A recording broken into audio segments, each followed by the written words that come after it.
The West African Regional Bloc said on Saturday that it would lift strict sanctions on Niger as it seeks a new strategy to dissuade 3 junta-led states from withdrawing from the political and economic union. Leaders of the Economic Community of West African States, or ECOWAS, met to address a political crisis in the coup-hit region that deepened in January with the military-ruled Niger, Burkina Faso and Mali's decision to exit the 15-member bloc. ECOWAS President Omar Touray. Closure of land and air borders between ECOWAS countries and Niger to be lifted.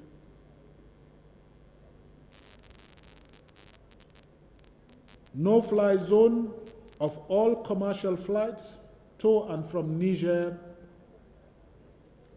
is to be lifted. Suspension of all commercial and financial transactions between ECOWAS member states and Niger is to be lifted. ECOWAS closed borders and imposed strict measures on Niger last year after soldiers detained President Mohamed Bazoum and set up a transitional government. It was one of a series of recent military takeovers that have exposed the bloc's inability to halt democratic backsliding. The sanctions have forced Niger, already one of the world's poorest countries, to slash government spending and default on debt payments of more than $500 million. Touray added that some targeted and political sanctions remained in place for Niger without giving details. The decision to lift sanctions was done for humanitarian reasons, according to the communiqué. But the move will be seen as a gesture of appeasement as ECOWAS tries to persuade the 3 junta states to remain in the alliance. Their planned exit would bring a messy disentanglement from the bloc's trade and services flows, worth nearly $150 billion a year.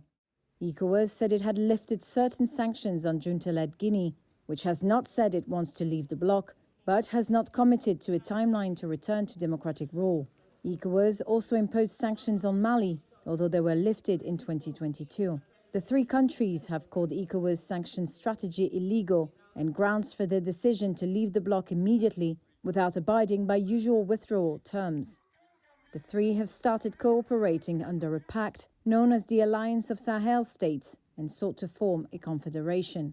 However, it is not clear how closely they plan to align political, economic and security interests as they struggle to contain a decade-old battle with Islamist insurgents.